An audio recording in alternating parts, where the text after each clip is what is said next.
एक कतरा उसके फजल ने दरिया बना दिया। देखें जी खुदा ताला के फजलों के नज़ारे। ये अंसारुल्लाह मरकज़िया पाकिस्तान का दफ्तर है, जिसके अंदर हमारे डिफरेंट मुख्तलिफ़ तरह के फिर आगे दफातर हैं, जिसका नज़ारा आपको दिखाते हैं अंदर से। कायदे मुमीज़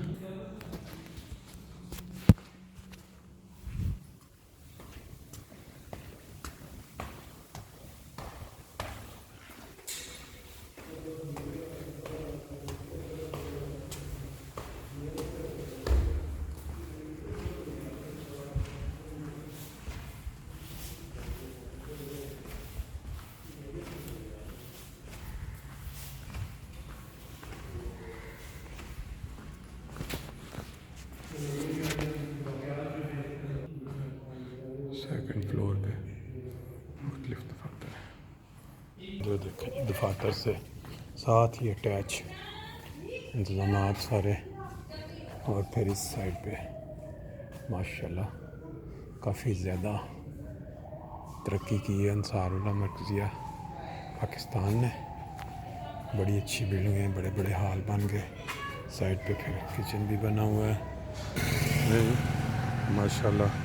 अगर इंसान बाहर से देखे इस बिल्डिंग, वालेकुम सलाम, तो क्या बात है।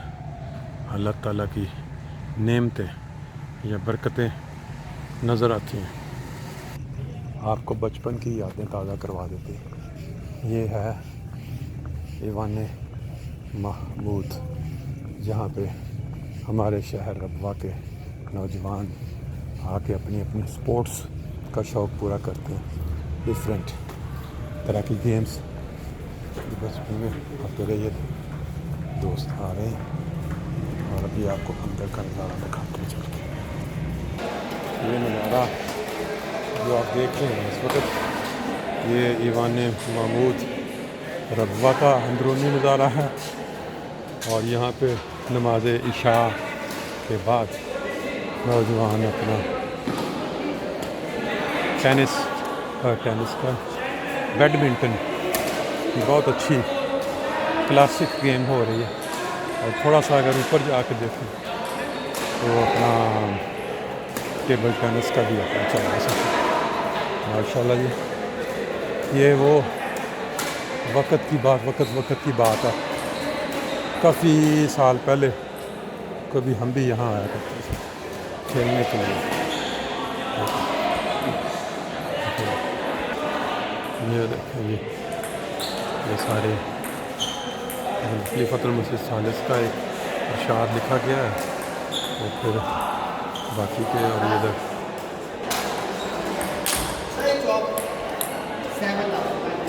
अच्छी एक्टिविटीज़, सेहतमंदाना एक्टिविटीज़ खुदावंद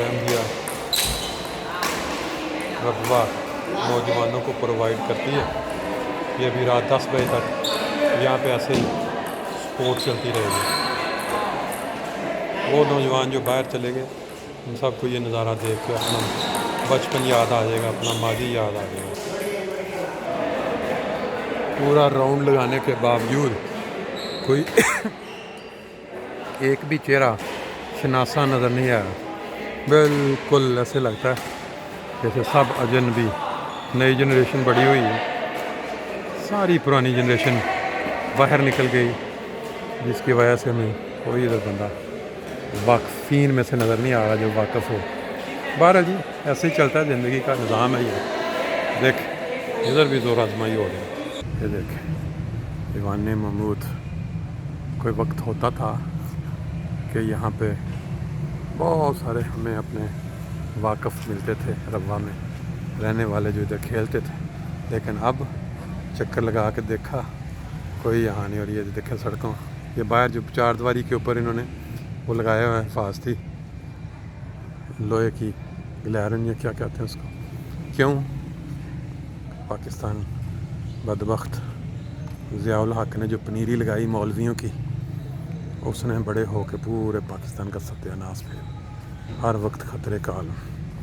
अभी आपने देखा अंसारुल्लाह का मरकज़िया दफ्तर, ये है जी अब खुदामुल अहमदिया मरकज़िया ईवान महमूद आपने देखा। बाकी ये सब सदरान मुख्तलिफ शोबा जात के दफ्तर। सेकंड फ्लोर पे रह जाते हैं तो आपको सभी दफ्तर मिलेंगे।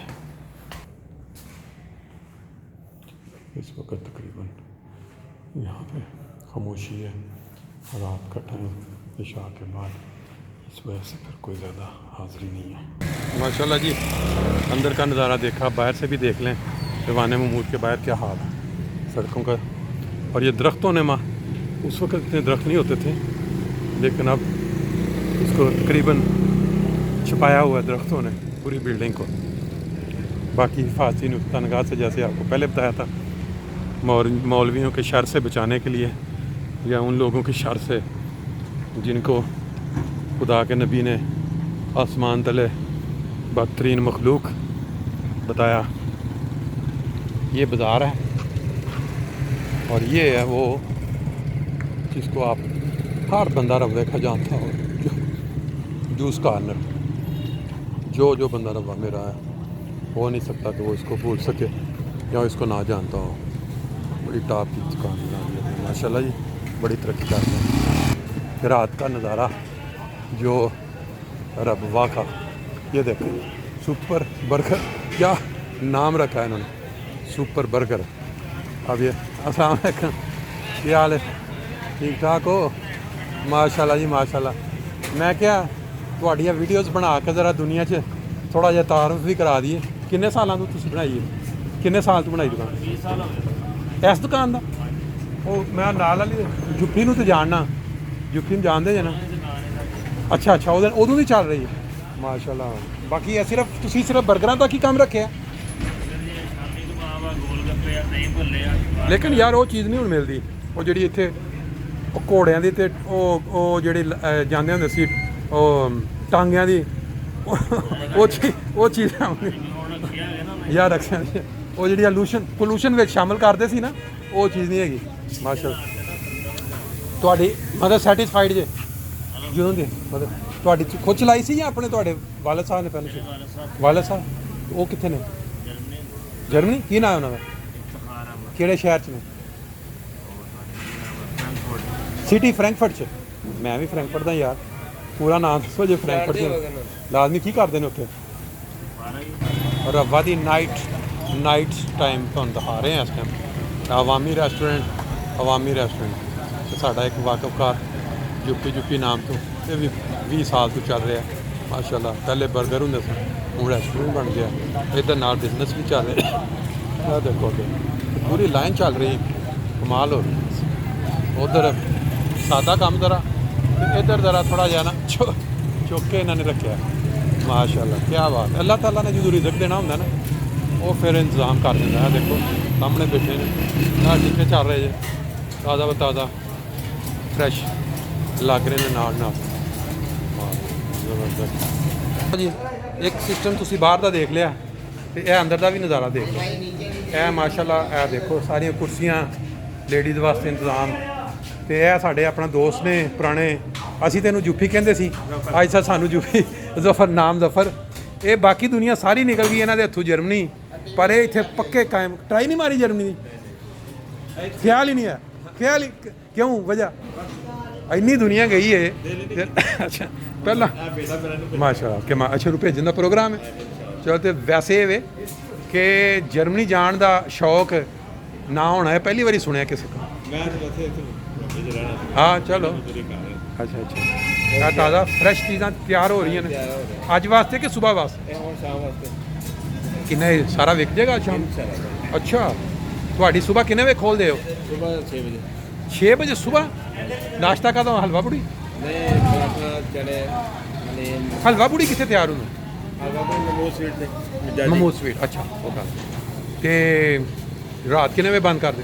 11 ਵਜੇ ਰਾਤ 11 ਵਜੇ। ਵੈਸੇ ਤਾਂ ਨਾਰਮਲੀ ਆਉਂਦੇ ਨੇ ਸਾਡੇ ਯੂਰਪ 'ਚ, ਕਹਿੰਦੇ ਨੇ ਬੰਦੇ ਕੋਲ ਤਨਖਾਹ ਨਹੀਂ ਪੁੱਛਣੀ ਚਾਹੀਦੀ, ਬੁੱਢੀ ਕੋਲ ਉਮਰ ਨਹੀਂ ਪੁੱਛਣੀ ਚਾਹੀਦੀ, ਲੇਕਿਨ ਇੱਥੇ ਮੇਰਾ ਹੈ ਕੋਈ ਹਰਜ ਕੋਈ ਨਹੀਂ ਪੁੱਛੇ।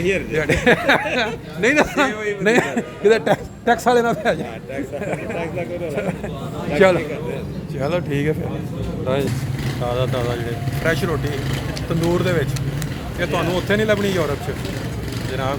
ਜਿਹਨੇ ਲੈਣੀ ਇੱਥੇ ਆ ਕੇ ਖਾਏਗਾ। ਹਾਂ ਲਓ ਜੀ, ਇੱਕ ਤਾਂ ਦਿਨ ਦਾ ਨਜ਼ਾਰਾ ਹੁੰਦਾ ਨਾ, ਇੱਕ ਰਾਤ ਦਾ ਨਜ਼ਾਰਾ ਹੁੰਦਾ। ਮੈਂ ਆਖਿਆ ਰਾਤ ਦਾ ਨਜ਼ਾਰਾ ਦਿਖਾਉਂਦੇ ਆ, ਦਿਨ 'ਚ ਤਾਂ ਹੋ ਸਕਦਾ ਕਈਆਂ ਲੋਕਾਂ ਨੇ ਪਹਿਲਾਂ ਹੀ ਦਿਖਾਇਆ ਹੋਵੇ। ਸੇਠੀ ਫਾਰਮੇਸੀ, ਇਹਦੇ ਨਾਲ ਇੱਥੇ ਕੁਝ ਹੋਰ ਵੀ ਹੁੰਦਾ ਸੀ, ਪਤਾ ਨਹੀਂ ਖਤਮ ਹੋ ਗਈਆਂ ਨੇ ਦੁਕਾਨਾਂ ਪੁਰਾਣੇ ਵਕਤ। ਮਾਸ਼ਾਅੱਲਾ ਇਹ ਦੇਖੋ, ਇੱਧਰ ਵੀ ਇਸ ਪਾਸੇ ਕਬਜ਼ਾ ਗਰੁੱਪ ਜਿਨ੍ਹਾਂ ਨੇ ਰੌਲਾ ਪਿਆ ਸੀ ਪਿੱਛੇ ਜੀ, ਖਾਲੀ ਕਰਾ ਕੇ ਜਗ੍ਹਾ, ਉਹਦੇ ਬਾਅਦ ਇਹਨਾਂ ਨੇ ਜਿਹੜੇ ਲੋਕੀ ਨੇ ਬਾਹਰ ਦੇ ਉਹਨਾਂ ਆ ਕੇ ਇੱਥੇ ਕਬਜ਼ਾ ਕਰ ਲਿਆ। ਮੈਂ ਪਠਾਨ ਸਬਜ਼ੀਆਂ ਤਾਜ਼ਾ ਬਤਾਜ਼ਾ ਚਨੌੜ ਤੋਂ ਹੀ ਆਉਂਦੀਆਂ ਨੇ, ਫਿਰ ਫਰੂਟ।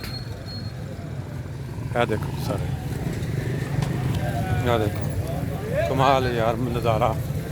वो बस्ती जहाँ बचपन मेरा गुजरा, वो बस्ती छिन गई क्यों कर, वो बस्ती मेरे ख्वाबों की बस्ती बन गई क्यों कर। ਇਹ आगे फाटक आ गया जे, ਜਿਹੜਾ ਜਦੋਂ ਬੰਦ ਹੋ ਜੇ ਤੇ ਉਹ ਅਜੀਬ ਨਜ਼ਾਰਾ ਹੁੰਦਾ ਇੱਥੇ। ਬਾਹਰ ਅੱਗੇ ਚੱਲ ਰਿਹਾ ਦੇਖੋ, ਦੁਕਾਨਾਂ ਜੁੱਤੀਆਂ ਦੀਆਂ ਦੁਕਾਨਾਂ, ਫਿਰ ਇੱਧਰ ਰੇੜੀਆਂ। ਹਸਨ ਚਿਸਕਾ ਪੁਆਇੰਟ, ਕਿਆ ਬਾਤ, ਆਮ ਸਬਜ਼ੀਆਂ, ਅੱਗੇ ਫਿਰ ਰੇੜੀਆਂ।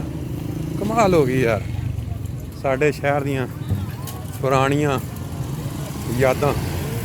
ਹੁਣ ਇਸ ਪਾਸੇ ਜਾਂਦੇ ਜਿੱਧਰ ਚਿੱਕੜ ਹੈ, ਕਿਉਂਕਿ ਇਸ ਸ਼ਹਿਰ ਦੇ ਵਿੱਚ ਜਿਹੜਾ ਚਿੱਕੜ ਹੈ ਨਾ, ਉਹਦੀ ਇੱਕ ਖਸੂਸੀਅਤ ਹੈ। ਕਿਉਂ, ਜ਼ਰਾ ਬਾਰਿਸ਼ ਹੋ ਜੇ ਤੇ ਫਿਰ ਤੁਹਾਨੂੰ ਜਨਾਬ ਇੱਥੇ ਬੜੇ ਬੜੇ ਸੀਨ ਨਜ਼ਰ ਆਉਂਦੇ ਨੇ। ਕੋਈ ਡਿੱਗ ਰਿਹਾ, ਇਹ ਉਹ ਇਲਾਕਾ ਜਿੱਥੇ ਤੁਹਾਨੂੰ ਮੁਰਗੀਆਂ ਜਾਂ ਉਹ ਗੋਸ਼ਤ, ਮੱਛੀ, ਸਾਰਾ ਚੀਜ਼ਾਂ ਮਿਲਦੀਆਂ। ਇਹ ਉਸ ਕੱਚੀ ਸੜਕ ਹੈ ਗਾਲਬਨ, ਜਿਹੜੀ ਰੇਲਵੇ ਦੇ ਨਾਲ ਉਹ ਸਕੂਲ ਨੂੰ ਜਾਂ ਕਾਲਜ ਨੂੰ ਜਾਂਦੀ ਹੈ। ਇਹ ਸਾਰੀਆਂ ਨਵੀਆਂ ਦੁਕਾਨਾਂ ਬੜੀਆਂ ਹੈ ਨਹੀਂ ਸੀ ਹੁੰਦੀਆਂ ਪਹਿਲੇ ਨਾ ਇੱਥੇ। ਪੱਕੀ ਦੁਕਾਨ, ਪੱਕੀ ਮਾਰਕੀਟ, ਫਿਰ ਅੱਗੇ ਆ ਤੇ ਬਹੁਤ ਦੂਰ ਤੱਕ ਫੈਲ ਗਈ ਹੈ। ਉਹ ਪਿੱਛੇ ਤੱਕ ਲੱਗ, ਲੇਕਿਨ ਬਾਹਰ ਮੈਂ ਇੱਥੋਂ ਤੱਕ ਹੀ ਇਤਫਾਕ ਕਰਨਾ। ਇਸ ਪਾਸੇ ਗੱਡੀਆਂ ਜਿਹੜੀਆਂ ਨੇ ਨਾ, ਕਿਰਾਏ ਤੋਂ ਲੋਕੀ ਜਿਹੜੇ ਲੈ ਕੇ ਜਾਂਦੇ ਨੇ, ਉਹ ਇੱਥੇ ਆ ਕੇ ਖੜੀਆਂ ਹੁੰਦੀਆਂ ਨੇ। ਬਾਕੀ ਫਿਰ ਇੱਥੇ ਇੱਕ ਹੋਟਲ ਹੁੰਦਾ ਸੀ, ਉਹ ਹੁਣ ਨਜ਼ਰ ਨਹੀਂ ਆ ਰਿਹਾ। ਛੋਟੀਆਂ ਮੋਟੀਆਂ ਦੁਕਾਨਾਂ ਇੱਧਰ ਹੈ ਨੇ ਇਸ ਪਾਸੇ। ਫਾਟਕ ਦੇ ਬਿਲਕੁਲ ਨਾਲ ਜਿਹੜੀ ਜਗ੍ਹਾ, ਇੱਥੇ ਇਹ ਮਾਰਕੀਟ ਬਣ ਗਈ। ਪਹਿਲੇ ਇੱਥੇ ਦੁਕਾਨਾਂ ਹੁੰਦੀਆਂ ਸਨ ਸਾਰੀਆਂ। ਇਹ ਵਾਲੀ ਦੁਕਾਨ ਮਲਟੀ, ਫਿਰ ਜ਼ਫਰ ਫੈਬਰਿਕਸ। ਇੱਥੇ ਗਾਲਬਨ ਮਹਿਮੂਦ ਸਾਹਿਬ ਦੀ ਦੁਕਾਨ ਹੁੰਦੀ ਸੀ, ਜਿਹੜੇ ਫੌਤ ਹੋ ਗਏ ਨੇ। ਕਾਫੀ ਵੱਡੀ ਦੁਕਾਨ ਜਿਹੜੀ ਹੈ ਬਣ ਚੁੱਕੀ ਹੈ। ਉਹਦੇ ਆਪੋਜ਼ਿਟ ਦੂਜੀ ਸਾਈਡ 'ਤੇ ਵੀ ਬੇਸ਼ੁਮਾਰ ਦੁਕਾਨ। ਇਸ ਟਾਈਮ ਕਾਫੀ ਦੁਕਾਨਾਂ ਬੰਦ ਹੋ ਚੁੱਕੀਆਂ ਨੇ, ਲੇਕਿਨ ਸਾਡੇ ਇੱਕ ਦੋਸਤ ਹੁੰਦੇ ਨੇ UK, ਉਹਨਾਂ ਦੀ ਬੜੀ ਖਾਹਿਸ਼ ਸੀ ਕਿ ਯਾਰ ਮੇਰਾ ਵਾਹਦਾ ਜਿਹੜਾ ਨਜ਼ਾਰਾ ਨਾ, ਉਹ ਬਣਾ ਕੇ ਸਾਨੂੰ ਭੇਜ। ਫਿਰ ਇੱਧਰ ਦੇਖੋ, ਛੋਟਾ ਜਿਹਾ ਰਸਤਾ ਨਿਕਲ ਰਿਹਾ, ਉੱਧਰ ਵੀ ਦੁਕਾਨਾਂ ਖੋਲ੍ਹੀਆਂ। ਇਹ ਨਵੀਂ ਇੱਕ ਨਾਮ ਤੋਂ, ਕਿਉਂਕਿ ਪਹਿਲੇ ਇੱਥੇ ਕਾਫੀ ਹੋਰ ਦੁਕਾਨ ਹੁੰਦੀ ਸੀ। ਗਾਲਬਨ ਡਬਲ ਸਟੋਰੀ ਲੱਗ ਰਹੀ। ਇੱਥੋਂ ਇਹ ਰੇਲਵੇ ਰੋਡ ਸ਼ੁਰੂ ਹੋ ਜਾਏ, ਜਿਹੜੀ ਫੈਕਟਰੀ ਏਰੀਆ ਨੂੰ ਜਾਂਦੀ ਹੈ ਹਾਂਜੀ। ਔਰ ਇਹ ਹੈ ਕਿ ਰਾਤ ਦਾ ਟਾਈਮ ਹੈ, ਕਾਫੀ ਬੰਦ ਹੋ ਰਹੀਆਂ ਨੇ ਉਸ ਤੋਂ ਇਸ ਤਰ੍ਹਾਂ ਦੁਕਾਨਾਂ। ਦੇਖੋ, ਅੱਲਾਹ ਤਾਲਾ ਰੋਜ਼ੀ ਦੇਣ ਵਾਲਾ ਜੀ ਸਭ। ਇਹ ਦੁਕਾਨਾਂ ਤਾਂ ਕਾਫੀ ਬੰਦ ਹੋ ਚੁੱਕੀਆਂ, ਲੇਕਿਨ ਇੱਕ ਵਿੱਚ ਮਾਰਕੀਟਾਂ ਬਣ ਚੁੱਕੀਆਂ ਨੇ, ਜਿਨ੍ਹਾਂ ਦੇ ਵਿੱਚ ਦੁਕਾਨਾਂ। ਰਾਤ ਦਾ ਟਾਈਮ ਹੈ, ਸ਼ਾਹ ਦੇ ਬਾਅਦ, ਇਸ ਵਾਸਤੇ ਬਾਜ਼ਾਰ ਕਾਫੀ ਬੰਦ ਹੋ ਚੁੱਕਿਆ। ਬਾਕੀ ਫਿਰ ਤੁਹਾਨੂੰ ਦਿਨ ਦੇ ਟਾਈਮ ਕਿਧਰ ਦਿਖਾਵਾਂਗੇ। ਆ ਦੇਖੋ, ਬੜੀ ਮਾਡਰਨ ਕਿਸਮ ਦੀ ਜੁੱਤੀਆਂ ਦੀ ਦੁਕਾਨ ਜਿਹੜੀ ਇੱਧਰ ਬਣੀ ਹੈ, ਖੁੱਲ੍ਹੀ ਸੀ। ਮੈਂ ਕਿਹਾ